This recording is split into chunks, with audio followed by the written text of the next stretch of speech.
tout le monde. Merci d'être là à notre deuxième table ronde. Pour rappel, ces tables rondes, parce qu'on en est à la deuxième, sont organisées par l'Agence sénégalaise de la reforestation et de la Grande Muraille Verte.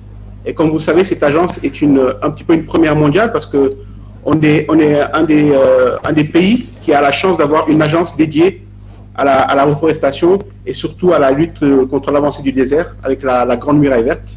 Et nous avons l'honneur aujourd'hui d'avoir également le directeur de l'agence, M. Ali Haïdar, que je n'ai pas besoin de présenter et qui se présentera quand même tout à l'heure en prenant la parole. Donc pour rappel, Karine y reviendra, le projet en fait concernant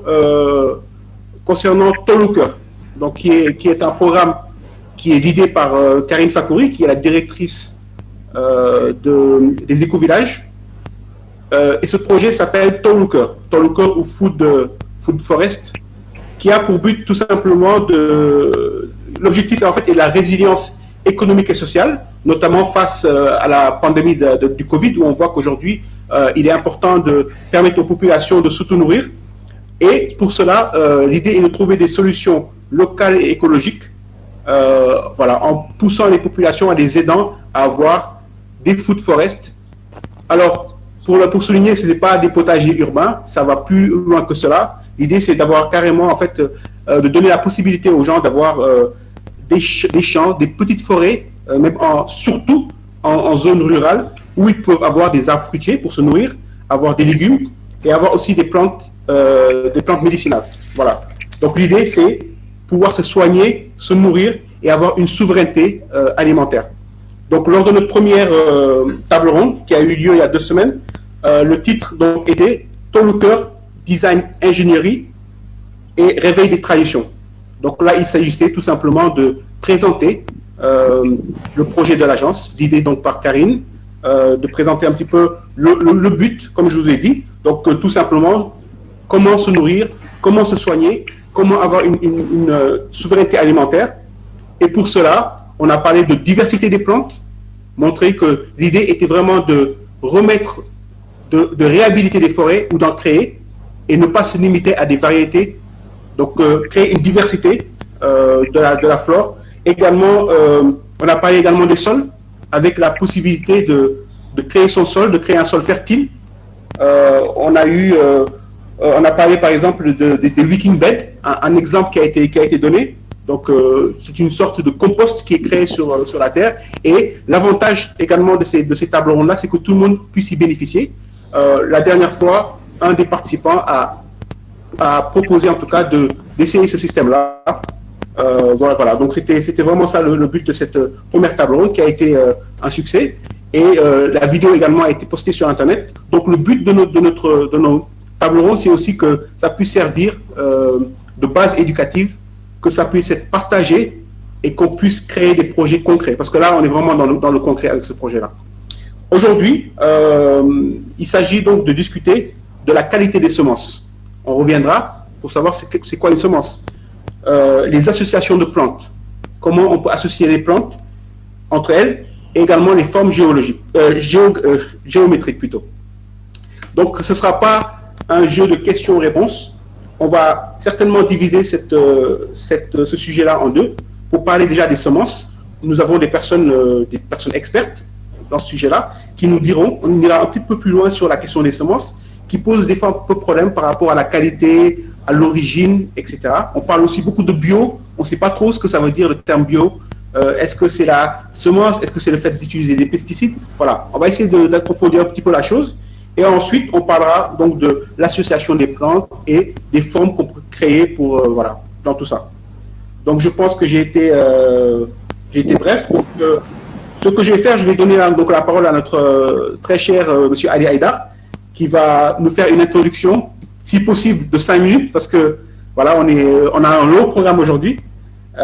Donc voilà, je vous laisse la parole, M. Ali Haïdar. Bon, merci beaucoup, bravo vraiment pour cette réunion via Internet. Notamment, c'est possible grâce à Internet, mais aussi on est presque obligé avec le Covid. Donc, bravo à tous les organisateurs et particulièrement à Karine.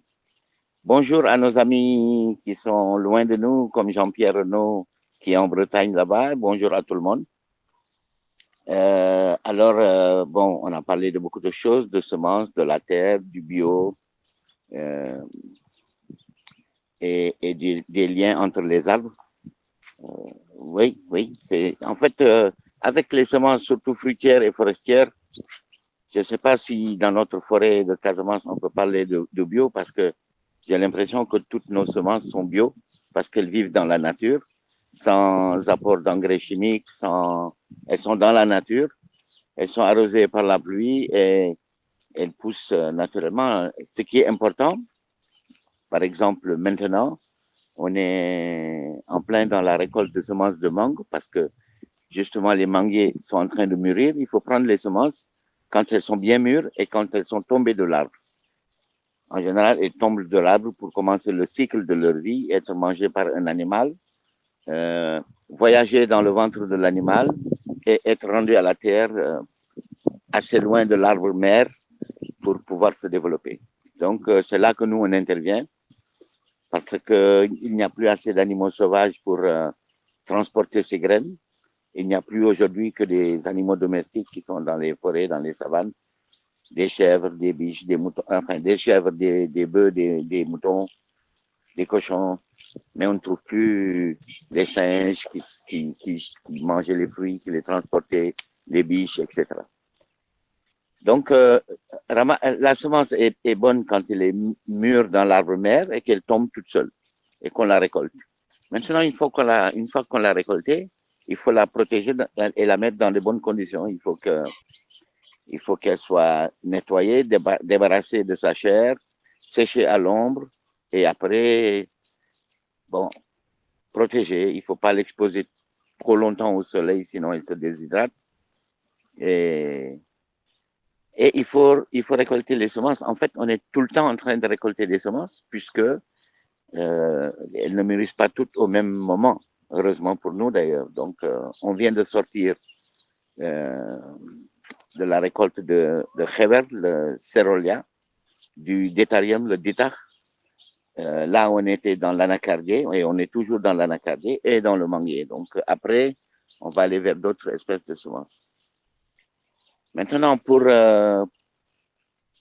une fois qu'on a la graine, c'est sûr que les terres sont très pauvres, appauvries par la monoculture, appauvries par l'agression de l'humanité qui, pour chercher à se nourrir et à se développer, hélas, de manière assez anarchique, occupe de plus en plus d'espace, détruit de plus en plus de forêts et les terres sont devenues pauvres. Voilà, le soleil tape dessus, l'eau s'évapore, la matière organique est lessivée par le vent, il n'y a plus ces feuillages, ces brindilles qui, au moment des saisons de pluie, pourrissent et compostent et nourrissent la terre. Maintenant, les sols sont lessivés par les vents et quand il pleut dessus, il n'y a rien pour les retenir, l'eau ravine et s'en va, en emportant même la couche superficielle qui est censée être la couche la plus riche. Donc, il faut renourrir la terre. Il faut redonner vie à la terre et pour ça, bon, il y a plusieurs méthodes. Le compostage en est un qui est relativement facile parce que à peu près, pour parler simplement, avec 40% d'herbes sèches, 40% d'herbes vertes et 20% de bouse de vache, on arrive, si on humidifie bien, qu'on remue bien, on arrive à produire du compost et pour nourrir au moins au départ les trous où on va planter les arbres. Et enfin, on a parlé aussi de bio. Bon, c'est sûr que on est allé vers une espèce de surproductivité parce qu'on a passé notre temps à nous faire croire qu'il fallait beaucoup de nourriture pour nourrir l'humanité, que pour cela, il fallait des Roundup et du Monsanto. Et on est rentré dedans tête baissée parce qu'ils sont propriétaires des médias et les médias nous racontent ce qu'ils veulent que nous on entende. Donc, on est rentré dedans et l'agriculture a appauvri les sols. Aujourd'hui, il faut changer de méthode et c'est ça. Donc, Toluker, c'est de vivre en harmonie avec son voisin et son voisin ne se limite pas à son voisin terrien qui habite à côté, mais à l'arbre qui est dans le champ, au singe qui est dessus, au papillon, à l'abeille qui va butiner, à la terre, à l'eau, à la vie en général. Et il faut qu'on y arrive. Maintenant, les gens sont de plus en plus en train de prendre conscience de l'urgence et de l'importance de ces questions. Alors, à nous aussi d'occuper le terrain et de rendre les choses possibles. Voilà, notre mission à nous, c'est de rendre les choses possibles. Il faut que quand quelqu'un ait besoin d'une semence d'anacarde, qu'il la bouge. Ça, c'est je pense que c'est une introduction parfaite, rendre les choses possibles. Et donc, ouais, effectivement. Donc là, on va passer effectivement à des gens qui vont peut-être nous expliquer comment ils vont faire pour rendre ces choses possibles avec tout le savoir que vous nous avez transmis aujourd'hui avec cette petite introduction. Donc, je pense que c'est une belle transition pour en donnant la parole à, merci en tout cas, monsieur Ali Haïdar. Hein. On va passer la parole à Karine Fakouri. Et donc, le thème, c'est comment rendre les choses possibles. Déjà, Karine, est-ce que vous pouvez nous présenter le projet Tolooker, nous dire voilà, comment, à travers cette proposition de M. Ali Haïdar, cette vision, comment vous pensez pouvoir rendre cela possible?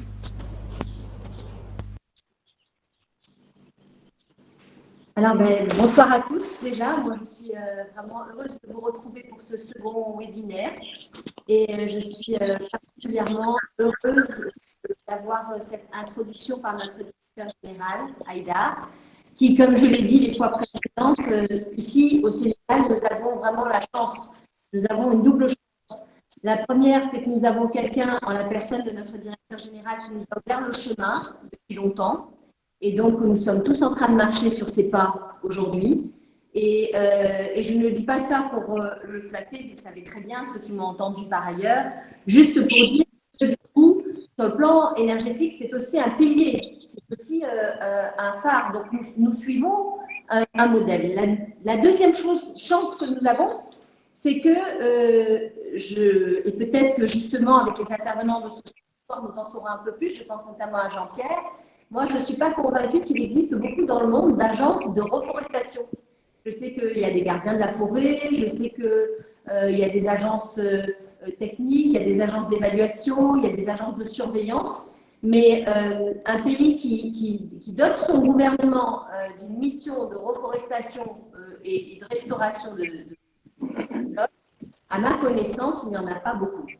Alors, quand en plus on voit que ce mouvement Tolooker fédère aujourd'hui, on est encore un grand rassemblement international, mais quand même des personnalités dans le sens où elles ne sont pas en quête d'un projet de subvention, elles ont elles ont les pieds et les mains sur le terrain, elles viennent d'horizons confondus. Et donc, du coup, ce webinaire, tous les webinaires que nous faisons là, ils ont une vocation pédagogique. C'est important que je le signale à nouveau. Ils ont une vocation pédagogique parce qu'ils sont destinés à renseigner le réseau pour ceux qui ne peuvent pas être au Sénégal avec nous, de manière à ce que ça soit une belle contagion. On parle beaucoup aujourd'hui des vilaines contagions. Il faut que ça soit vraiment une belle contagion partout dans le monde. Et ça existe par ailleurs, hein, on n'invente pas la mais on se rallie à des réseaux qui sont internationaux. Donc, créer la belle contagion. Mais aussi, ces webinaires, ils vont avoir la vocation d'aller dans les villages via des cinémas-débats avec des coordinateurs volontaires sur place qui existent déjà. C'est important que je le souligne parce que là aussi, il y a un grand mouvement qui est en train de s'installer. Et ces volontaires coordinateurs sont des gens qui s'engagent à les traduire dans les villages et à avoir des débats en notre présence ou en notre absence. Et on est même en train de voir comment former à des tutoriels à distance de manière à ce qu'on puisse aussi avoir des webinaires à distance personnalisés en fonction d'un terrain, d'une structure, d'un village, de sa tradition aussi. Alors, c'est important que je parle de la tradition parce qu'aujourd'hui, j'ai expliqué la dernière fois tout ce que n'était pas le Tolooker. Le Tolooker, ce n'est pas un projet agricole. Le Tolooker, c'est de la restauration de la forêt. Et j'y viendrai tout à l'heure si je ne dépasse pas trop mon temps. On l'a appelé Tolooker pour être dans le réveil de la tradition originelle africaine. Pour ceux qui ne parlent pas le Wolof, Tolooker, ça vient de cette maison traditionnelle africaine qu'on voit partout au Sénégal, mais aussi en Afrique. À la base, il y a toujours une arrière-cour de la maison qui est en fait le grenier et le coffre-fort du paysan. c'est le grenier et le coffre-fort parce que là, on va y trouver tout ce qu'il faut pour notre santé préventive et tout ce qu'il faut pour aussi notre santé alimentaire. Parce que dès l'instant où on parle d'écologie, on ne peut que parler de la santé. Si le sol est malade, nous sommes malades. Si le sol est sain, il porte des arbres sains. Et cet arbre sain est soit un médicament obligatoirement, soit c'est une nourriture, soit ça peut être utilisé. Donc, on parle bien de la récupération de nos sols, et de la récupération des tissus forestiers, qui va lui nous permettre de reconquérir notre souveraineté alimentaire, pas seulement notre sécurité alimentaire, mais notre souveraineté. Notre souveraineté, ce qui veut dire par là même reconquérir la propre dignité de l'homme à l'intérieur de son écosystème. Donc, Toluker, c'est un nom qui réveille la tradition et vous allez voir bientôt sur le Facebook que nous avons de Toluker, qui est aussi en train de prendre un grand succès, des vidéos en Wolof où les personnes, d'un seul coup, en entendant ce nom, se rappellent comment faisaient les grands-mères, les grands-pères, le chef du corps en même temps. Donc, d'un coup, on a ce nom de Toluker, mais il y a aussi le fait que notre défi, c'est à l'intérieur d'un microsystème régénérer et faire une forêt selon un mode de permaculture avec une forme et un design qui va activer en fait, le déploiement de ces arbres et de ces plantes, parce qu'on parle de forêt, on parle d'arbres.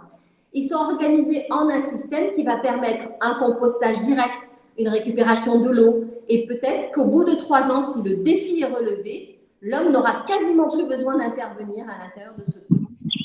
Nous serons donc dans une santé optimale.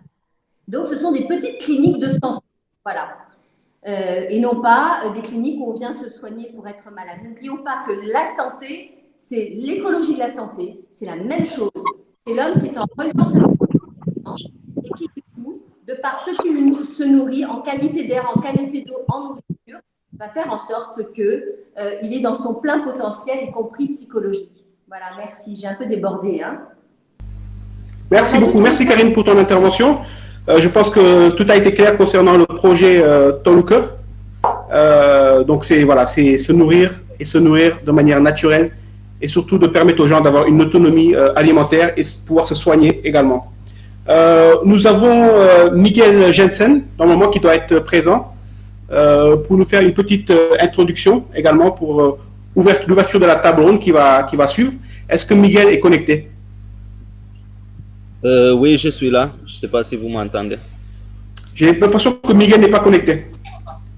Je suis là, je suis là. D'accord, Miguel est là. Donc, on va juste lui laisser le temps de se connecter et ensuite nous allons ensemble parler donc, de la table ronde, approfondir sur les origines des semences. On sait qu'il y a également des programmes internationaux qui sont présents au Sénégal, qui nous proposent des semences, mais on ne sait pas réellement l'origine de ces semences. On parle aussi à l'échelle mondiale d'OGM. Qu'est-ce qu'une OGM? Qu'est-ce qu'une semence hybride? Est-ce que la semence africaine d'origine qui permettait au Sénégal, en ce qui nous concerne, de pouvoir semer, de pouvoir produire, est-ce qu'elle existe toujours? Voilà des points que nous allons aborder ensemble. Mais avant cela, nous allons donner la parole à Miguel. Salut, bonjour à tout le monde. Vous m'entendez? Le micro semble être... Il est là, hein. On l'entend bien. Je suis là, oui. Vous m'entendez? Oui, moi je t'entends très bien. Oui, on t'entend très bien. On t'entend très bien, Miguel. D'accord. Ouais, Okay, moi aussi, je t'entends très bien, Miguel, et bienvenue. Est-ce que vous entendez? Merci, Aliad. Ok, je donc vous entends très bien. Je suis là. Monsieur DG, c'est DG. Ok, merci beaucoup. Hein. Je suis très content d'être là. Vraiment, je trouve que c'est une très bonne initiative. Donc, pour ceux qui ne me connaissent pas, moi, bon, j'ai fait ici maintenant plus de 10 ans à côté de l'Afrique de l'Ouest, entre Guinée-Bissau, Sénégal, tout ça. Donc, je travaille avec plusieurs projets pour le reboisement. Et donc, je trouve que j'ai entendu un peu ce que Haïdar il avait dit au début. Après, bon, la connexion avait un peu eu des problèmes. Mais donc, je veux reprendre sur ce thème-là en disant que pour avoir qualité de semences, parce que c'est ça qu'on a parlé comme le thème du jour, là, en tout cas, c'est ça qu'on m'a demandé de parler. Donc, pour avoir une bonne qualité de semences, il faut avoir une qualité de nature. Ça veut dire qu'il faut que la nature soit en bon état parce que c'est la nature qui préserve nos semences à la base. C'est pas l'homme tout seul qui peut le faire.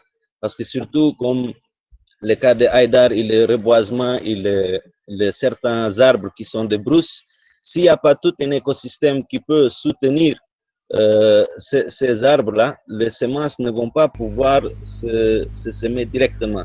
Ça veut dire souvent les semences, ils doivent passer par des animaux qui vont les manger et ensuite, à travers leur système digestif, c'est ça qui va pouvoir faire que les semences peuvent germiner. Donc la première chose à savoir pour avoir de bonnes semences, il faut préserver surtout les écosystèmes. Donc ça c'est le point numéro 1. Je crois peut-être mon caméra là ne marche pas. J'espère que vous m'entendez toujours. C'est bon? Je peux continuer? On t'entend. Oui, on t'entend bien, Miguel. D'accord. Ok. Donc maintenant, bon, j'ai entendu que des questions un peu sur les hybrides et les OGM et les bio, tout ça. Bon, la situation avec ça, bon, c'est pas compliqué, c'est assez facile. Ça veut dire les semences qui n'ont pas été modifiées génétiquement, les semences qui n'ont été pas croisées sans un croisement naturel, ça c'est des semences qui peuvent garder la génétique parfaitement. Donc ça veut dire c'est les semences que en général c'est ça les semences qu'il faut garder. Donc comme Haïdar avait dit avant, les semences de la brousse que nous on a ici, ça c'est des semences carrément bio. Après il y en a avec les méthodes de greffage et tout ça, il y en a des trucs que nous on peut jouer un peu avec la génétique manuellement, mais ça c'est quelque chose qu'on fait depuis des années et des années. Et ça, c'est normal, c'est pour trouver des qualités parfois plus sucrées. Donc, l'homme, il a fait ça, il a hybridisé beaucoup des espèces naturellement depuis des siècles pour trouver des choses qui sont plus convenantes à l'homme. Donc, il ne faut jamais confondre ce qui est hybride naturellement, ça veut dire ce qui a été pollinisé par croisement de pollen et tout ça, et par des greffages, avec ce qui sont les hybrides qui sont faits au niveau des laboratoires et tout ça. Donc, les grands problèmes des hybrides qui sont fabriqués, déjà, bon, il y a le problème de la propriété intellectuelle, ça veut dire que les gens, ils veulent se approprier des droits de la semence, et ça, c'est un crime contre l'humanité. Donc ça, il faut qu'il y ait constamment un combat très actif pour boycotter tous ceux qui sont des semences transgéniques modifiées génétiquement, parce que c'est vraiment au niveau de crimes envers la humanité, parce que la nature ne peut pas être une propriété intellectuelle. Donc ça, c'est très important de ne jamais utiliser des semences modifiées génétiquement. Si maintenant on n'est pas sûr sur de certaines semences au niveau de la génétique, parce qu'on a été bombardé un peu partout avec des semences modifiées, donc on ne connaît pas à chaque fois d'où proviennent certaines semences. Donc, il ne faut pas aussi rentrer dans une paranoïa complète. Il faut essayer certaines semences. Souvent, s'il y a par exemple des semences de maïs, ou de tomates, ou de courges, ou en général de légumes, parce que c'est eux qui ont été plus touchés par les modifications génétiques, il faut essayer de ne pas cultiver deux espèces en même temps et voir maintenant pour la deuxième génération, est-ce qu'il est fidèle à la génétique. Si quelque chose qui a marché la première génération, si on arrive à planter la deuxième génération et on voit que c'est les mêmes plantes qui sortent avec la même force, là, on sait qu'on est avec une semence qui est de qualité. Donc, à ce moment, il faut essayer de préserver cette semence et les noter comme une semence qui est de pollinisation libre, ça veut dire fécondation libre. Donc, à ce moment, il faut surtout éviter dans les mêmes espèces de plantes et essayer de ne pas les planter en même temps pour pas qu'ils se croisent la pollinisation. Comme ça, on peut assurer de garder une génétique propre et surtout essayer de ramasser les anciennes graines et les garder. Donc ça, c'est un point au niveau des hybrides et des OGM. D'accord. Oui, Mamadou? Oui, voilà. Bah, en fait, je voulais, parce que je vois qu'il y a du monde qui arrive. Est-ce que vous pouvez vous présenter un petit peu, vous représenter comme ça, les nouveaux entrants vont savoir qui vous êtes. Bon, moi, comme je dis, je m'appelle Miguel, je suis originaire portugais et j'ai fait maintenant 10 ans ici en Afrique et je travaille surtout avec régénérer les sols, je travaille avec la permaculture depuis longtemps, je me spécialise beaucoup dans des plantes médicinales, donc j'ai de plusieurs projets à Cap Skirring, j'ai 4 hectares que je travaille au niveau des bananeraies, mais en permaculture, ça veut dire on a à peu près 1600 pieds de bananes par hectare, mais en même temps, on fait 600 arbres fruitières mélangés, plus tous les différentes plantes qu'on va introduire pour que l'écosystème soit en pleine forme. Ça veut dire tous les fleurs, tous les fixateurs de nitrogène, toutes les plantes médicinales. À Kafountine, on a créé un jardin botanique associé avec une école professionnelle. Ce jardin a maintenant 7 ans, donc il sert d'exemple à tout le monde et tout le monde est très bienvenu de venir connaître nos projets qu'on a réussi, qu'on est très fiers de ces projets. En même temps, je suis lancé récemment avec 2 hectares à Kabadjo où on travaille beaucoup le concept de forêt nourricière. Donc vraiment où on travaille avec tous les étages d'une forêt, depuis les couvre-sols jusqu'à les grands arbres de canapé, on les mélange tous dedans. Et je travaille pas mal comme consultant pour beaucoup des autres projets. Ça c'est moi. Voilà, merci beaucoup. Je suis très content. Allô, oui, je vous entends pas. C'est bon. Voilà, merci beaucoup Miguel pour pour votre partage d'expérience et ce que vous avez pu toucher un petit peu en termes de semences. Ce que nous allons faire maintenant, c'est peut-être passer directement à la table ronde et inviter pour laisser leur micro à l'éteindre, sinon ça fait des interférences. Est-ce que vous pouvez couper vos micros, s'il vous plaît? Et voilà, on peut directement passer à la table ronde. Même Miguel, si vous avez également d'autres interventions à faire, vous pourrez y revenir. Nous avons M. Ali Ndiaye, M. Mansour Ndiaye et M. Jean-Pierre Renaud, que j'invite à participer à cette première table ronde-là. Ceux qui ont des questions, n'hésitez pas à les mettre par message, on y reviendra ensemble. Là, on a un peu parlé des semences, on a plus des origines à peu près. Peut-être la première question que j'ai envie de poser aux 3 intervenants, c'est par rapport à revenir un petit peu aussi aux origines des semences. On sait que des programmes internationaux, comme je l'ai dit dans l'entame de mon propos, on sait que certains organismes internationaux ont aidé le Sénégal notamment à planter, à reboiser, etc. Est-ce qu'il y a eu une veille en fait pour voir quelle était l'origine réelle de ces semences? Est-ce qu'aujourd'hui nos sols n'ont pas été détériorés par rapport à ces semences qui ont été utilisées? Parce qu'aujourd'hui, voilà, c'était peut-être la solution la plus simple. Quand on parle de bio, comme je l'ai dit tout à l'heure, ou de semences bio, on ne peut pas faire la différence. Pour la personne peut-être lambda, est-ce qu'il y a eu une veille, en tout cas par rapport à vous qui êtes expert, pour que ces semences hybrides ou OGM ne puissent pas proliférer dans notre pays?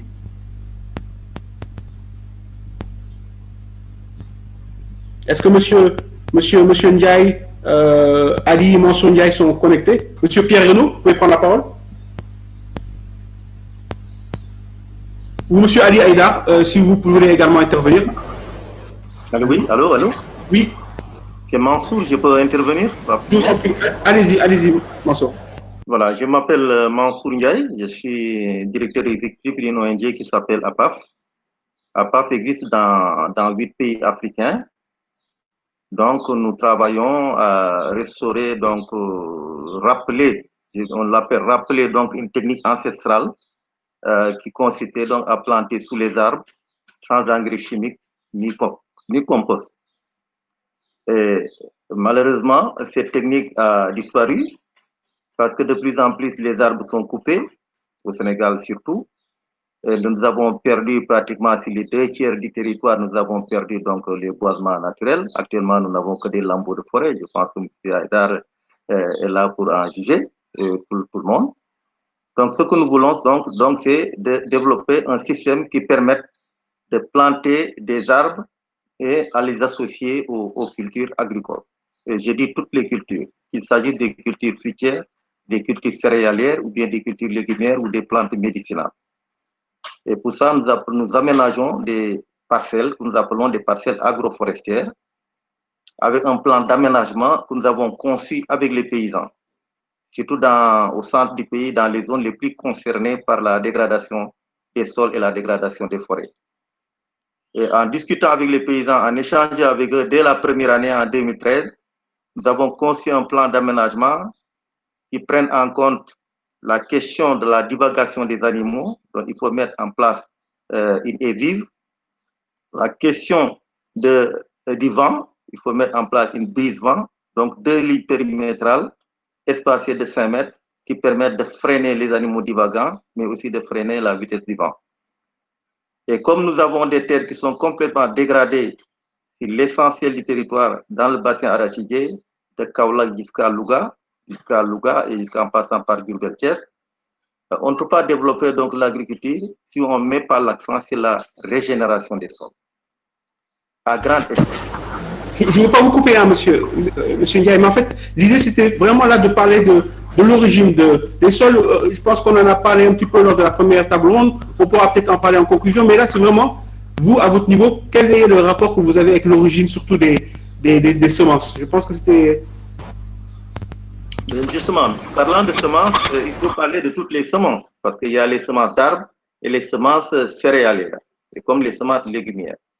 Pour les semences d'arbres, nous utilisons des semences des espèces qui existent localement. Avec le PRONACEF, qui dépend du ministère de l'Environnement, on a acheté des semences là-bas. Mais nous avons des semenciers occasionnels, des paysans semenciers qui vont aller collecter les semences au niveau des arbres et que nous les vendons et ce que nous distribuons gratuitement aux paysans. Il s'agit particulièrement des semences d'espèces fertilitaires. Quand on dit fertilitaires, c'est des espèces qui permettent très rapidement de restaurer la fertilité des sols. Et ces espèces existaient depuis plus de 60 ans. Malheureusement, avec la pression anthropique, ces espèces ont perdu du terrain. Actuellement, il va falloir les remettre en place. Donc, on court de gauche à droite, les semenciers vont aller chercher des semences dans le paysage et nous les vendent. Et nous les utilisons comme semences que nous distribuons aux paysans. Voilà. D'accord, très bien. Pour les semences, allô? Oui, vous pouvez terminer, monsieur Ndiaye. Oui. Voilà, pour les semences céréalières, ce que nous sommes en train de faire, c'est de mettre en place des fermes semencières. On en a déjà installé une, on va installer une deuxième après le confinement. Ces semences vont s'adresser à des paysans qui ont des semences. On a l'historique de ces semences. Les paysans, ils les restent depuis plus de 20 ans. On récupère ces semences-là, on les multiplie, on les distribue aux paysans. Il s'agit de semences de céréales, de sorgho ou bien des semences maraîchères. Très bien, très bien. Merci beaucoup, monsieur Mansour Ndiaye. On va peut-être passer la parole à monsieur Ali Ndiaye, voilà, pour répondre toujours à la même question, avant de passer peut-être approfondir les choses. Est-ce que vous pouvez vous présenter en 2 minutes, si possible, et nous parler voilà, de ce que vous savez sur les semences, les origines, et historiquement, quelles semences de céréales en général. Merci beaucoup pour cette réponse, s'il vous plaît. Coupez les micros. Allô? Allez-y, on vous écoute, monsieur Ndiaye. Monsieur Ali Ndiaye.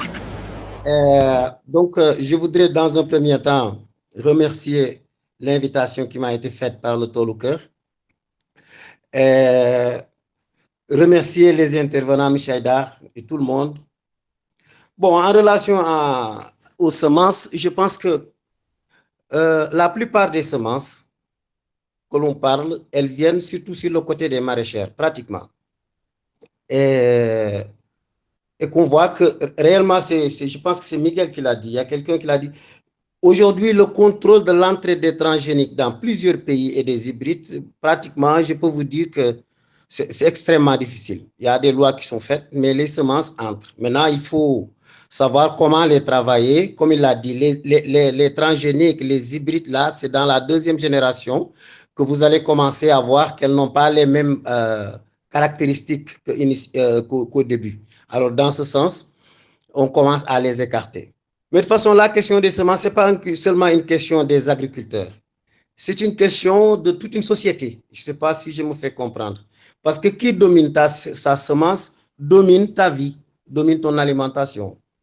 Donc, je pense qu'il y a beaucoup d'initiatives qui sont en train d'être faites. Pratiquement, au Brésil, par exemple, où je réside, on est en train de créer au niveau des agriculteurs des échanges de semences créoles, qu'on les appelle là-bas, et les préserver on est en train de faire des banques de semences qu'on est en train aussi de rediscuter parce que les banques, c'est pour garder, et il faut se rappeler que vous gardez une semence, elle est en train de perdre sa valeur, sa vigueur germinative. C'est pourquoi les plantes, la meilleure façon de préserver une plante, c'est de la distribuer et de la planter et de la récolter et d'éviter le maximum possible de la garder, mais de la distribuer entre les agriculteurs. On est en train de travailler sur ça. Pour la question des semences, donc ce que je voulais dire tout juste, c'est que c'est plus profond qu'une agriculture seule. C'est un problème de société, c'est un problème que nous devons ouvrir nos yeux.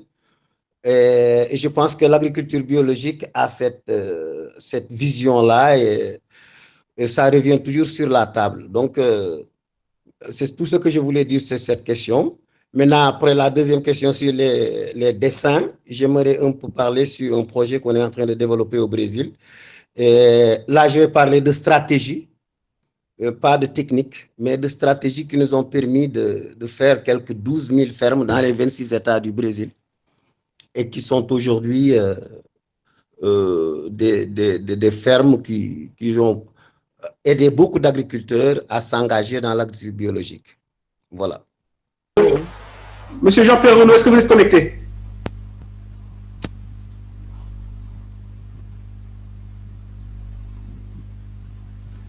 Est-ce que vous m'entendez? Oui, on vous entend. Allez-y, allez-y, monsieur Renaud. Très bien. Tout d'abord, je tenais à vous remercier de l'invitation et en particulier Karine Haïdar et donc toute l'agence. Effectivement, je suis quand même très très fier de voir qu'un pays qui s'est donné une mission aussi forte sur la restauration de son territoire, et en particulier sur la partie forestière. Je ne suis pas un grand spécialiste des graines, mais je voudrais quand même vous faire part de mon expérience, que ce soit au niveau scientifique et au niveau du fonds que je co-dirige, et en vous rappelant quand même qu'au départ, la graine, elle a tous les principes de la vie en elle. Karine a parlé tout à l'heure de la vie. Moi, vous savez, merci de vous présenter parce que je pense que les invités sont ravis de savoir qui vous êtes. Donc, voilà, présentez-vous et après on vous écoute. D'accord, donc Jean-Pierre Renaud, je suis cofondateur du fonds Ladinoud.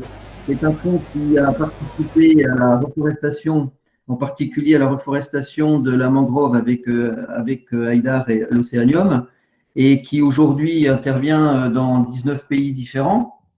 Et d'autre part, je suis président de l'école d'agronomie de Montpellier, et puis accessoirement, je suis brasseur sur une île en Bretagne. Voilà. Et je mets en pratique ce dont on parle aujourd'hui. Et donc, Karine parlait tout à l'heure de la vie et de la santé. Et effectivement, moi, j'ai un adage aujourd'hui que je tiens fort dans mon cœur, qui est que si on a des sols vivants, on a des hommes vivants qui génèrent des territoires vivants. Et pour revenir à la graine, les semences, en règle générale, elles ne nous ont pas attendus. Elles ont en fait tous les principes de la vie en elles. Vous savez, elles ont l'amidon, elles ont à travers les germes, elles ont les enzymes, elles ont tous les systèmes qui permettent de transformer la matière et les éléments qui lui sont donnés pour faire des plantes et pour croître. Le problème, c'est qu'à un moment donné, elles n'ont pas suffisamment, donc elles ont besoin d'un bon média, c'est-à-dire de l'eau, de la matière organique et des bonnes interactions. Je dis ça parce que je pense qu'au départ, on parle d'une graine et de la modification d'une graine. Si la graine a ces éléments-là, fort est de constater qu'elle va avoir de grandes chances de pouvoir se maintenir, voire de grandir correctement. Donc, premier élément quand même, je ferai une différence et je pense que avant même de pouvoir se poser la question sur la graine, posons-nous la question sur le sol et sur la qualité du sol. Enfin, l'autre élément concernant les semences, bon, j'ai été pendant ma vie, et puis maintenant je reviens brasseur, dans les plantes céréalières, on a ce phénomène de transmutation, on a ce phénomène de modification naturelle en fait des plantes, et qui de ce fait-là se fatiguent, perdent un certain nombre de dispositions qui leur permettent d'apporter en fait la contribution dont on attend d'elles. Et donc, là aussi, je pense que c'est un élément assez important. Il faut savoir conserver la graine. C'est-à-dire qu'au fur et à mesure qu'on utilise la graine, elle va se transformer par elle-même. Donc, il est important d'avoir des banques de semences, ces banques qui permettent de revenir à un moment donné à la genèse, à l'élément, comment dire, à la graine qui a été la graine de départ, et très souvent on ne les retrouve pas. Donc, ce qui serait aussi important, c'est de voir comment, dans la configuration, qui est la configuration du projet, on crée aussi des banques de semences à partir des graines qui sont les graines originelles. Et vous savez, même dans nos pays, je vois en France, on est aujourd'hui en recherche des semences qui sont les semences originelles. Donc, qu'est-ce qu'on fait? Eh bien, on essaye de les régénérer d'une manière artificielle par le génie génétique. Donc, Haïdar a la chance, la vertu et la connaissance des graines. Et si j'avais un conseil, au-delà du fait du sol, tout ce qu'on partage sur la capacité du sol à se régénérer, c'est de trouver en fait les moyens de conserver dans des banques le maintien en fait de la graine originelle. Enfin, sur la partie sol, excusez-moi, sur le fait, on parle beaucoup du besoin nutritionnel de la graine, que ce soit en eau, que ce soit en matière organique. Il y a un point aussi qui est très important, c'est la sélection. La sélection, par exemple, avec la structure minérale.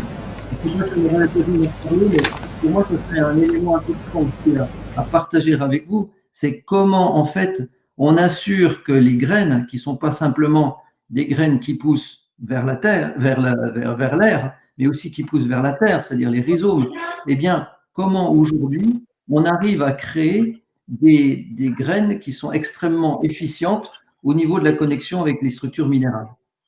Voilà, dans un premier temps, à la fois je suis ouvert à débattre sur ces sujets-là et puis en même temps apporter des contributions complémentaires. Merci. Merci beaucoup, monsieur Renaud, pour votre intervention. Je retiens que vous avez parlé de banque de semences. Je crois que monsieur Mansour Ndiaye également a parlé de semenciers. Peut-être on peut refaire un tour de table et se poser la question concernant la quantité des semences qu'on peut trouver ici, aujourd'hui au Sénégal. Est-ce qu'on peut le chiffrer? Est-ce qu'on sait ce qui est disponible?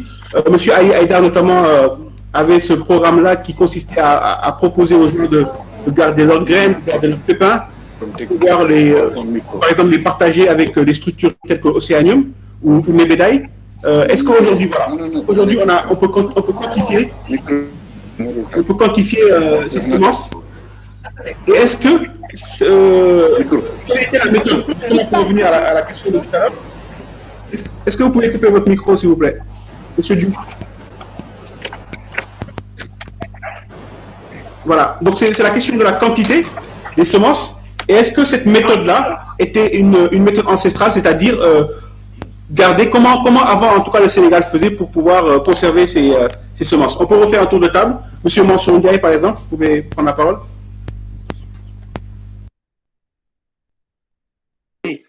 Allô, oui, vous m'entendez? Allô?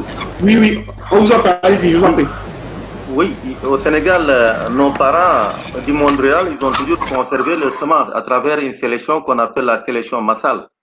On se rappelle, jusqu'ici, il y a des paysans qui la pratiquent, cette sélection-là. C'est-à-dire repérer les meilleurs épis de graines, de céréales ou bien de légumes, les conserver et puis les ressemer l'année d'après. C'est ce qu'on a toujours fait ici au Sénégal. Les paysans le maîtrisent très bien. Mais le problème que nous avons actuellement, c'est que comme il ne pleut plus correctement, les graines, les cultures bouclent difficilement leur cycle, si bien que les paysans peinent à trouver des semences de qualité ou bien des semences qui sont matures. Donc c'est à ce niveau qu'il y a le problème peut-être pour ce qui concerne les semences de céréales, de légumes. Pour les semences d'arbres, il n'y a aucun problème. Les semences sont là. Peut-être qu'avec la déforestation, il devient de plus en plus difficile de trouver des arbres à partir desquels il faut trouver des semences pour les conserver et les distribuer. Voilà.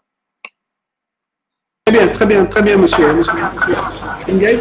Alors, concernant justement la quantité, est-ce que peut-être monsieur Ndiaye, vous pouvez, merci monsieur Mansour Ndiaye, monsieur Ndiaye, vous pouvez peut-être nous parler de la quantité, voilà, de savoir, est-ce qu'aujourd'hui on peut quantifier les semences, savoir ce qu'on a, pour pouvoir justement faire des prévisions par rapport à ça?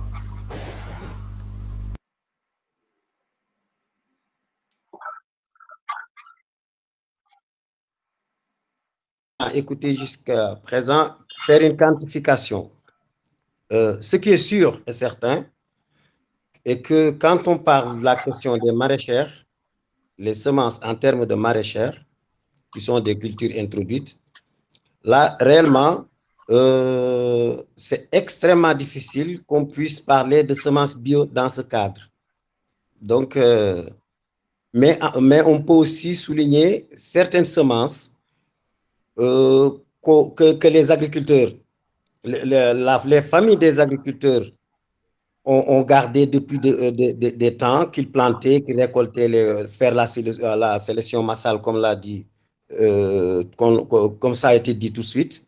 Mais ce qui est extrêmement important, que je pense qu'on l'a souligné sur la question des banques de semences, pour garder les semences d'origine, là, il faut une politique publique même dans cette question-là. C'est une question de je ne sais pas comment on le dit en France, de souveraineté nationale, de faire une politique qui nous permet de récupérer ces semences-là, de les avoir dans des banques de semences pour ne pas les perdre, mais en même temps, il faut aussi les distribuer d'une forme organisée au niveau des agriculteurs pour que ces semences-là soient cultivées aussi. Donc, c'est plus ou moins ce que je pense sur cette question. Quant à la quantité de semences disponibles dans ce sens-là, je pense que c'est des données extrêmement difficiles d'avoir. Merci beaucoup, monsieur Ndiaye. Est-ce que monsieur Mansour Ndiaye veut intervenir ou peut-être donner la parole aussi à monsieur Diouf avant de clôturer avec monsieur Jean-Pierre Renaud?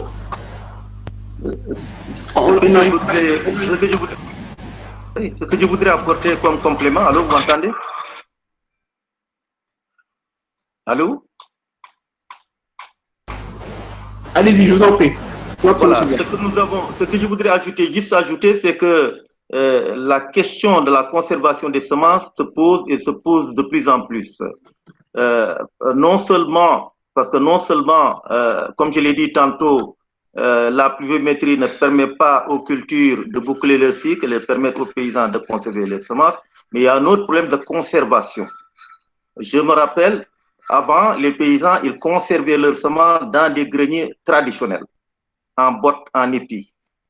Aujourd'hui, avec la baisse de la production céréalière surtout, les paysans ne sentent plus la nécessité de conserver les graines dans les greniers, ils les conservent dans les chambres après les avoir égrenées. Et là, quand une graine est égrenée, elle est très difficile à conserver parce que la porte d'entrée des parasites au stockage est là, la porte est ouverte, donc ça dégrade très rapidement la qualité de la semence. Très bien. Je pense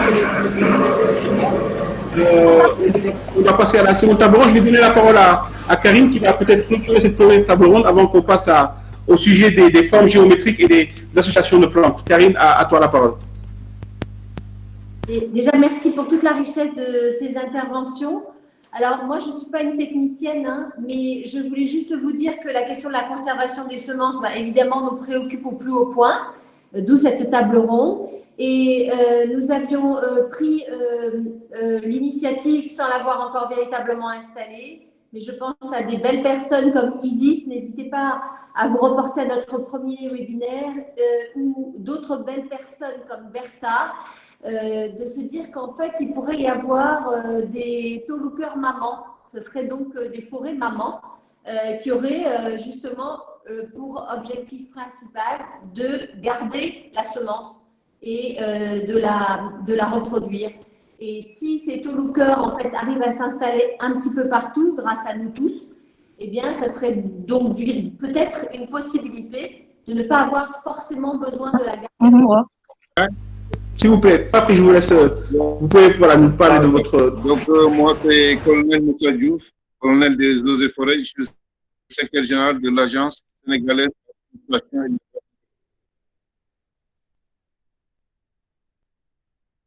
Voilà, donc c'est colonel Moussa Diouf, secrétaire général de l'Agence sénégalaise de la reforestation et de la Grande Muraille Verte.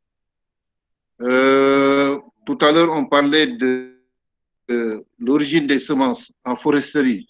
Ici, je vais parler des semences forestières. Ici, il s'agit des espèces locales. Quand il s'agit des espèces locales, il y a moins de problèmes. C'est des espèces qu'on trouve au Sénégal, dont on connaît la provenance. Mais les espèces exotiques qui nous viennent d'ailleurs, telles que l'eucalyptus, là aussi, c'est des espèces qui sont très bien tracées. Par exemple, si je prends le cas de l'eucalyptus, ça nous vient de l'Australie, d'une région qui s'appelle Catherine. C'est pour ça qu'on dit Eucalyptus camaldulensis Catherine. Et toutes les espèces forestières en général introduites au Sénégal ont fait l'objet, si c'est entré par le circuit officiel, d'essais dans ce qu'on appelle les jardins d'essai. On a des jardins d'essai à Anne, par exemple, c'est un jardin d'essai, le parc forestier de Anne. On a un jardin d'essai à Saint-Louis. On a à l'Isra, même à Djibelor. On a un jardin d'essai un peu partout où le service des eaux et forêts, bien avant même l'indépendance, testait les espèces et voyait les plus performantes avant de retenir. Pour l'eucalyptus, c'est 18 espèces qui ont été introduites au Sénégal. Il s'est avéré après test que le meilleur ou la meilleure provenance, c'était la provenance Catherine. Donc, je pense en matière de foresterie, il y a moins de problèmes par rapport à la traçabilité des semences. C'est différent maintenant peut-être pour les espèces de maraîchage ou de grandes cultures. Voilà, c'est la précision que je peux apporter pour un petit peu plus idéal. Et on pourrait par exemple laisser la parole à refaire un tour de table. Par exemple, M. Ndiaye, est-ce que vous pouvez nous parler de forme géométrique et d'association de plantes? Qu'est-ce qu'on entend par là, en fait, lorsqu'on parle de forme géométrique et d'association de plantes? Et M. Diouf, on reviendra vers vous par la suite. M. Ali Ndiaye, est-ce que vous... Voilà. C'est bon? Vous m'entendez? Je vous entends, c'est bon. Voilà, bon, je vais tout juste amener une petite expérience qu'on a fait au niveau du Brésil avec les formes géométriques qu'on a utilisées plus pour ce qu'on appelle redessiner les propriétés, les fermes. Le redessin des formes est très important. Je m'excuse en passant parce que mon français il est très influencé par le portugais, mais je pense qu'on parle le même langage, c'est possible qu'on nous entende.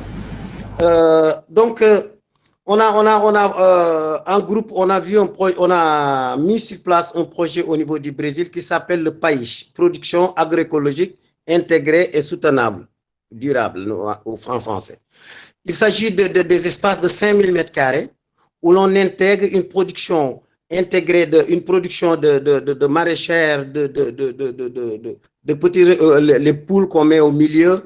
On travaille avec des arbres aussi, des natifs et des fruitiers. Et on essaie de former un ensemble qui nous permet d'aboutir à la permaculture, mais qui nous permet pédagogiquement de mettre sur pied les principaux piliers de durable, que principalement la question du recyclage dans le système, l'intégration totale entre la production animale et végétale, et en même temps la présence des arbres au milieu, dans de petits espaces, et d'une forme intensivement plantée.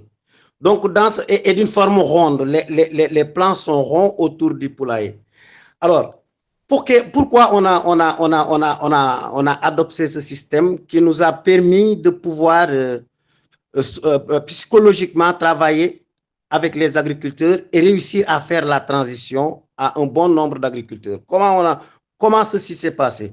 Parce qu'aujourd'hui, surtout sur le côté des maraîchères, les agriculteurs, l'idée c'est comme ça, et ce sont des plants carrés, une mécanisation intensive, l'utilisation intensive de produits chimiques, une dépendance de semences. Donc, le carré, il est venu dans un cadre, psychologiquement, c'est très difficile de changer dans la tête des agriculteurs. Très, très difficile. Alors, on a commencé à introduire de petites techniques de compostage, mais on a vu que, même on a introduit des insecticides biologiques, etc. au début, mais on avait vu que il ne faisait qu'un changement d'entrant. Mais en réalité, il ne changeait pas la philosophie de production. Alors, on a commencé à voir que quand on a amené avec ces types comme le païch, ces types de dessins autour qui changent un peu, qui n'est pas carré, les agriculteurs ont commencé à dire, mais écoutez, donc ça c'est vraiment différent un peu de ce qu'on est en train de faire, cette agriculture intensive sur la base de produits chimiques. Alors là, il commençait à voir que c'est possible d'intégrer. Il y a les poules à côté qui sont au milieu de la ferme, au milieu du champ, avec les plants autour. Le recyclage était plus simple parce que si tu as des maraîchères qui ne sont pas bonnes pour commercialiser, pour manger, tu les mets chez les poules, c'est très rapide. Le compost des poules sort, automatiquement revient d'une forme concentrée au niveau au niveau de la ferme. Et ceci a fait comme quoi ils pratiquent d'une forme très objective le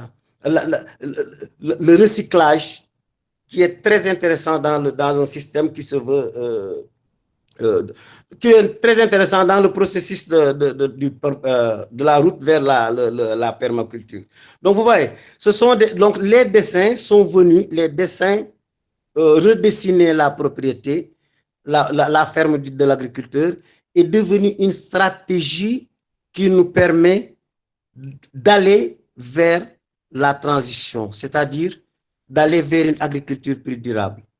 Pour vous donner une idée, on a commencé en 2015-2014. Aujourd'hui au Brésil, on en a plus de 12 000 fermes de ce type.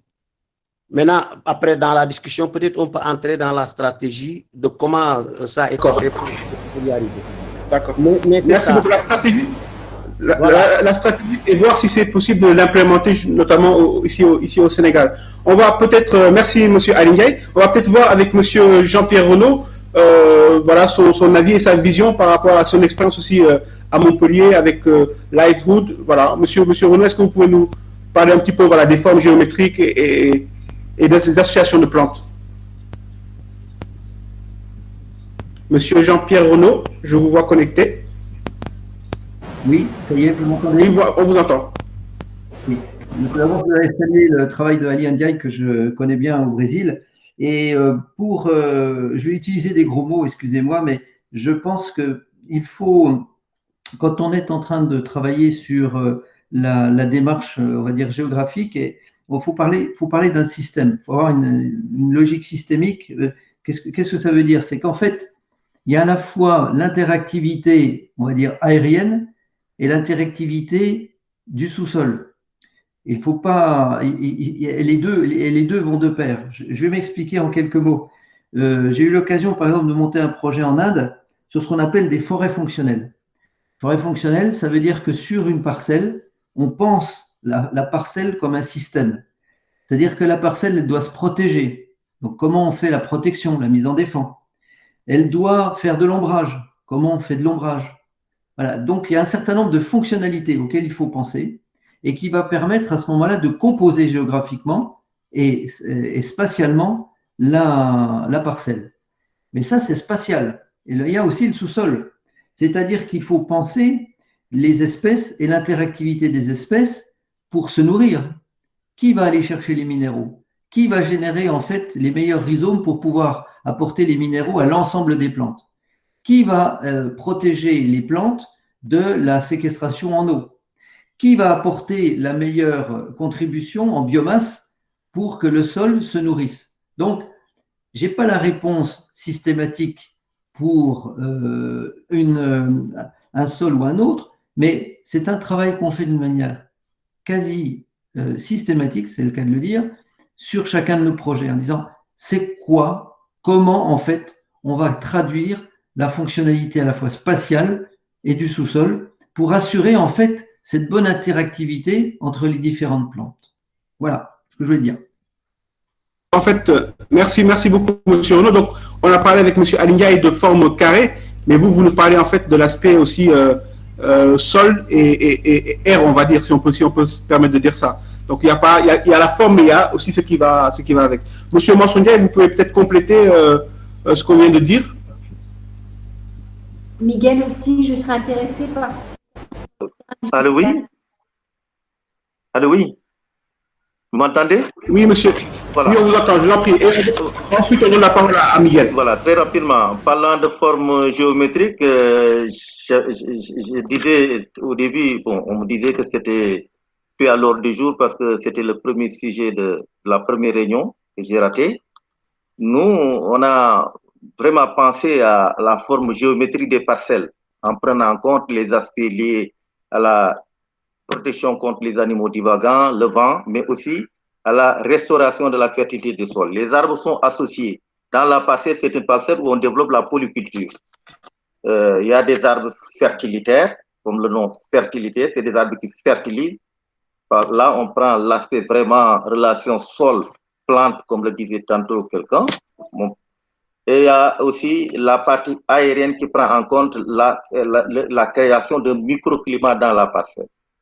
Dans un contexte où ici au Sénégal, les thermomètres peuvent aller jusqu'à 45 degrés, à un moment donné, je pense que c'est pas mal de mettre en place un système qui permette vraiment de tempérer donc les élévations de température. C'est des arbres aussi qui sont fertiles, qui sont fourragers. C'est des arbres fourragers. Donc dans la parcelle, nous avons des cultures qui se développent en couloir entre les rangées d'arbres et nous avons des arbres sur lesquels sont plantés aussi bien des arbres fertilitaires que des arbres fruitiers. Donc, c'est une parcelle qui est dessinée de manière aménagée, de manière à accueillir plusieurs cultures, qu'il s'agisse de cultures céréalières, de cultures légumières, de cultures fruitières ou bien de cultures de plantes médicinales. Donc, c'est ce schéma que nous avons adopté avec les paysans, nous l'avons conçu avec les paysans parce que l'approche, elle est participative. On ne fait rien en dehors des paysans, tout ce qu'on fait, c'est avec les paysans. La conception jusqu'à la mise en place est fait en parfaite harmonie avec les paysans. Merci beaucoup pour l'intervention. Je vais juste revenir sur le point que vous avez abordé concernant le premier webinaire que vous avez raté concernant les sols. En tout cas, sachez que toutes ces réunions, tous ces webinaires seront disponibles en ligne. La première est notamment sur la page de l'agence de la reforestation, de l'agence sénégalaise de la reforestation et de la Grande Muraille Verte. Donc, ça a un but pédagogique, comme on l'a dit dès le début. L'idée, c'est que vous puissiez trouver vos réponses, les réponses à toutes vos questions, et que ça puisse servir, et que le projet dont on parle, Tôt le cœur, puisse être un projet concret pour tout le monde.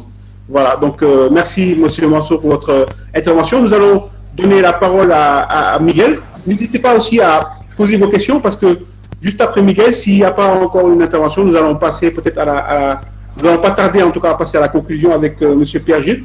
Donc n'hésitez pas à envoyer vos questions que je noterai, que je partagerai avec vous. Voilà, donc Miguel, à vous la parole. Ok, merci. Oui, c'est très intéressant. On a entendu beaucoup de choses très intéressantes ici. Donc là, comme on est dans les formes géométriques, là, je voulais simplement signaler que dans un système naturel, on ne voit jamais une ligne tout droit. C'est quelque chose qui dans la nature n'existe pas. Ça, c'est quelque chose que l'homme il a créé, des lignes tout droit.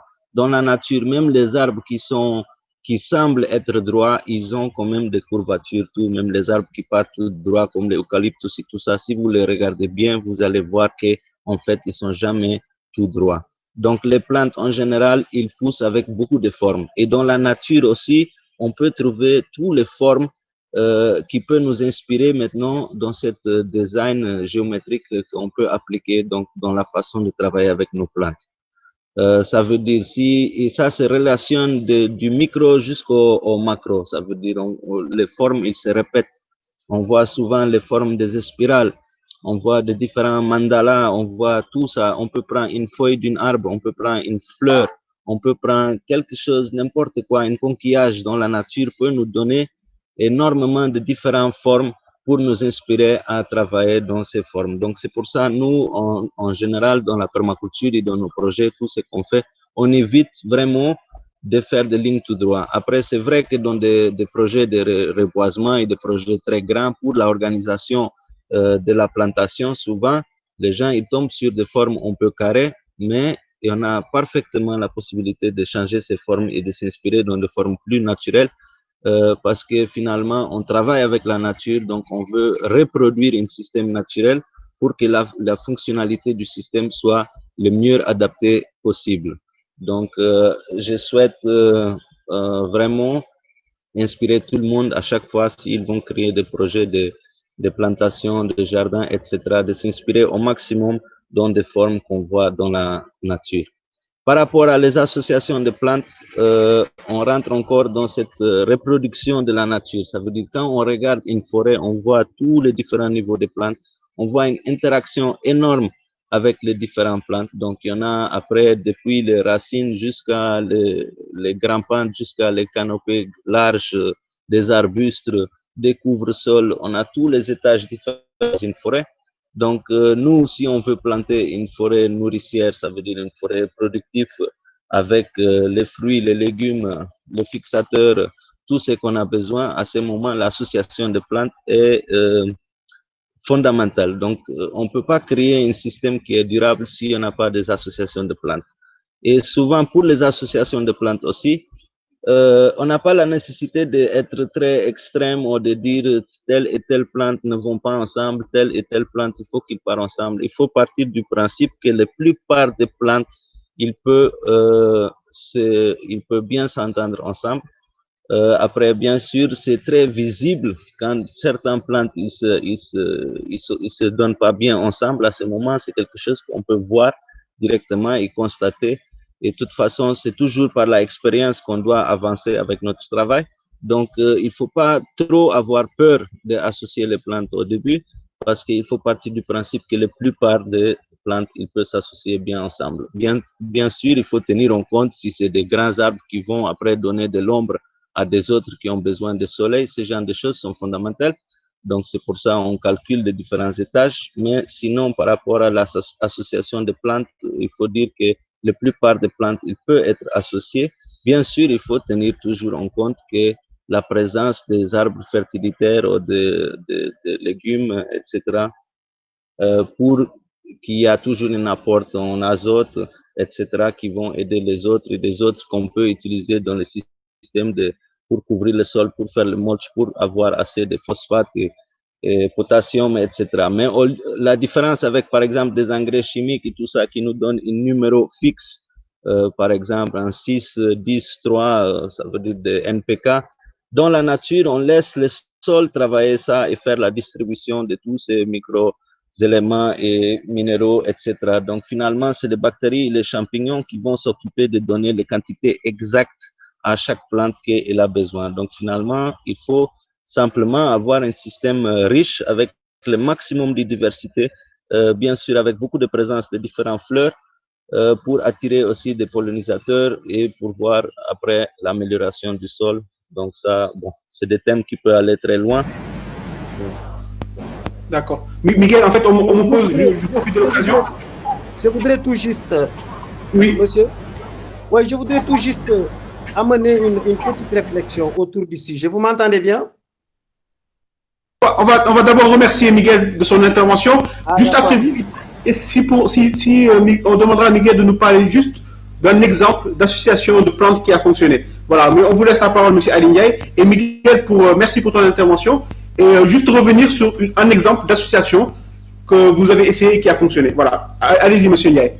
Voilà, non, je voudrais amener une réflexion parce que notre préoccupation quand on parle d'une agriculture durable qui va vers la permaculture, en face de la forme comment les grandes cultures et le développement du monde est en train de progresser d'une forme géométrique très rapide, des fois, il faut, en même temps qu'on discute les techniques de production dans les fermes, il faut qu'on discute les stratégies de massification de ces technologies pour qu'elles puissent atteindre le maximum d'agriculteurs possible. Je suis en train de parler des agriculteurs familiaux. Vous voyez?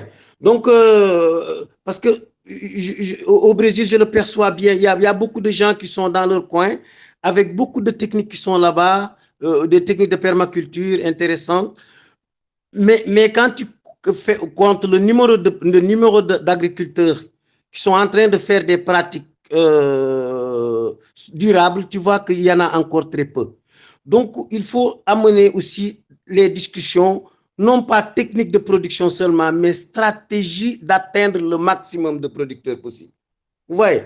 Donc, c'est cette réflexion que je voulais amener, parce que quand les systèmes sont bien organisés, les associations de culture, comme il l'a dit, Miguel vient de le dire, d'une forme très, très, très intéressante, les associations de culture, la création de microclimats, l'utilisation des légumineuses pour fertiliser les sols, le compost, là, on va les travailler aussi dans les propriétés, dans les fermes. Mais il faut travailler les stratégies de massification des techniques, de ces techniques-là, pour atteindre le maximum vraiment de producteurs. Voilà. Merci, Monsieur Ndiaye, pour votre intervention. On sent en tout cas nettement votre point de vue qui parle plus d'une agriculture, je n'allais pas dire intensive, mais de plus grande envergure par rapport à ce que Miguel propose, notamment en parlant du fait que la nature ne crée pas de ligne, la nature crée de manière un peu désordonnée, mais c'est un désordre artistique, j'allais dire. Donc on sent bien une différence, mais je pense que le mix des deux pourra nous permettre en tout cas d'atteindre notre objectif de reforestation. Notamment. Michael, est-ce que vous pouvez nous donner l'exemple qu'on voulait tout à l'heure, juste nous dire quelle association vous avez fait et qui a fonctionné? Pardon, Mamadou, je vais couper. Bon, les associations. Pardon, avant que tu Allô, oui. s'il te plaît, je vais vous interrompre. Juste parce de réguler un peu. Donc, si vous pouvez au micro. Voilà. Pardon, en termes de contenu, il ne faut pas qu'on perde notre objectif. Je trouve que tous ces outils techniques, d'information de votre expérience sont fabuleux. Il ne faut pas qu'on oublie à travers le webinaire qu'on va s'adresser à des villages et que ça passe par un mode visuel concret. Donc, je sais que tout ce que vous dites est très, très concret, mais pensez que vous vous adressez à des villageois et donnez-nous des exemples très concrets. Parce qu'on sait que lorsqu'on parle de permaculture, on a déjà évoqué lors d'un premier webinaire le fait qu'il y a 7 couches. Donc, l'association de plantes entre elles, ça nous parle des 7 couches aussi, de la profondeur du sol jusqu'à la hauteur. Et donc, là, vraiment, j'ai besoin de votre expérience. Là, c'est un grand help qu'on demande. Donc, je ne sais pas comment on est dans le temps. Nous n'avons pas encore entendu Pierre-Gilles et c'est même fondamental parce qu'une fois que tout ça a poussé, il saura nous dire quoi en faire et comment le développer au Sénégal. Donc, je te remets le bâton de parole, comme on dit Mamadou. Mais voilà, n'oublions pas qu'on s'adresse à des villageois. On essaye de se comprendre entre nous, mais c'est des coordinateurs de terrain qui fonctionnent avec des dessins, qui dessinent dans le table.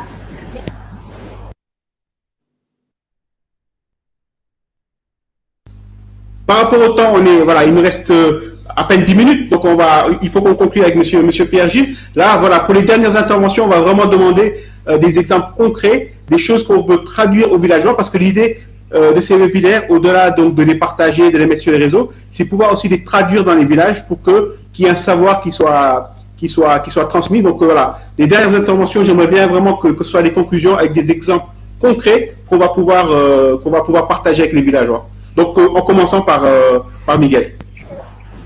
Ok, bon, je vais vous donner donc le concret le plus connu, qui est plus ancien, qui était utilisé par les Indiens américains et tout ça.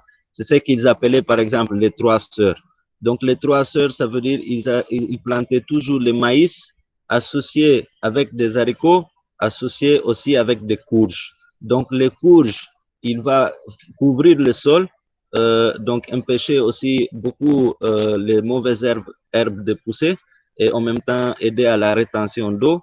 Les haricots, il va souvent grimper même sur le maïs et aider le maïs à ne pas tomber facilement avec le vent et en même temps à faire son apport comme légumineuse, donc donner de nitrogène, d'azote pour que le maïs il pousse, et le maïs il va faire les couches verticales. Donc là on a des associations très concrètes, ce qu'on appelle les 3 sœurs, donc les haricots avec le maïs et les courges. Ça je trouve que c'est un des exemples les plus concrets et plus connus et qui peut après être adapté à beaucoup des autres cultures, une fois qu'on connaît qu'on veut toujours associer les plantes pour le bénéfice de la production et pour protéger aussi les sols. Merci beaucoup.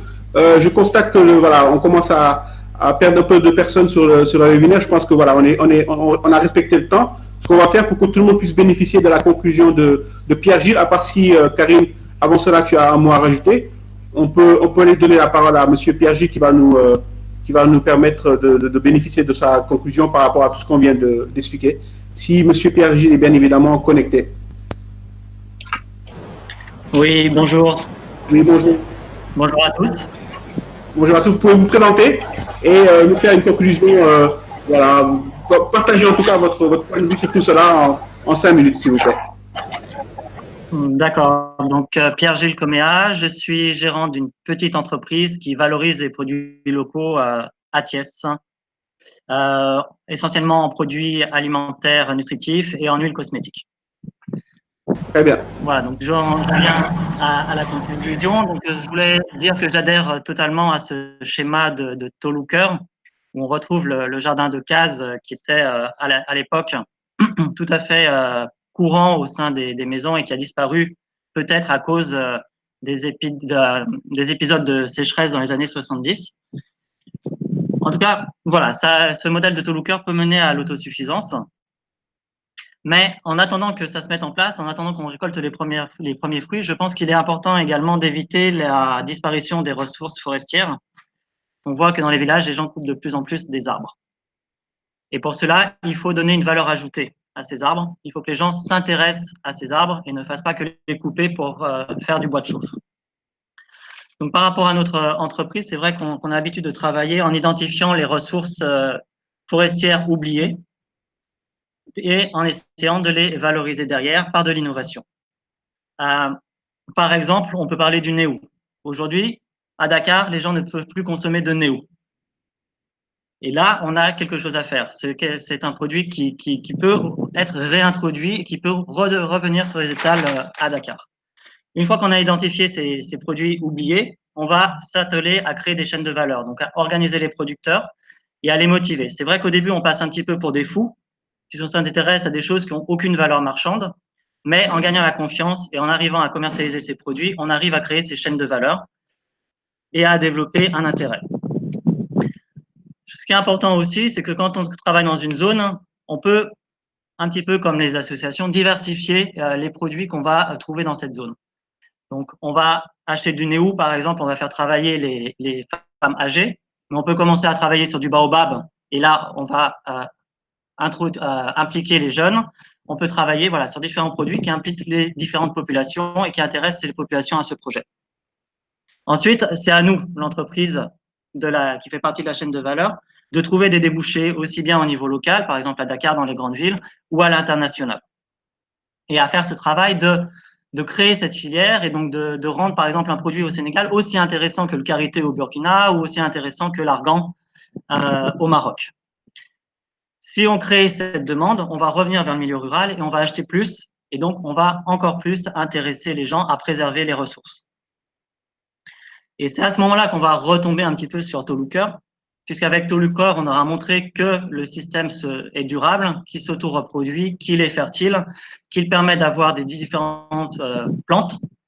Et donc, les gens vont pouvoir commencer à planter les espèces qui sont intéressantes, par exemple du houle, par exemple du solum, qui pourra être valorisé derrière et qui pourra leur apporter des revenus. Voilà, donc c'était un petit peu cette transition que je voulais faire avec le prochain webinaire qui porte sur la transformation. La transformation a un rôle essentiel à jouer dans l'implantation et dans la préservation de la forêt. C'est donc un signe d'espoir, hein, parce que si on arrive à planter, si on arrive à produire, on peut transformer. Ça, c'est un signe d'espoir et c'est une belle transition aussi pour Karine, qui va à la fois répondre à une question qu'on vient de recevoir et aussi introduire la prochaine table ronde. On est pile poil dans le temps. Karine, tu peux... La question, c'était de savoir est-ce que à travers Toluker, on peut accompagner des jeunes, par exemple, notamment entrepreneurs qui ont des projets de ce type. Est-ce qu'on peut les accompagner ou en tout cas travailler avec eux sur ce projet-là? Et quel est le sujet de la prochaine table ronde? Juste avant la fin, si je pouvais faire une proposition.